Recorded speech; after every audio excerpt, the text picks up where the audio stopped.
Karon mao ang concluding ceremony para sa Spark graduation nga spearheaded by the Department of Information and Communications Technology Regional Office 10 in collaboration with the provincial government of Bukidnon headed by Governor Rogelio Neil Roque, in partnership also with the Provincial Persons with Disability Affairs Office.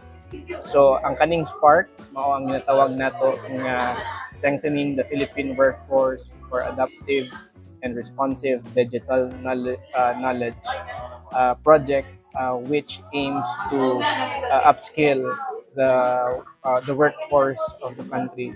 So karon ang atong mga participants aning sa atong Spark nga ginakandak dinhi sa Bukidnon mao ang mga sector nga persons with disabilities.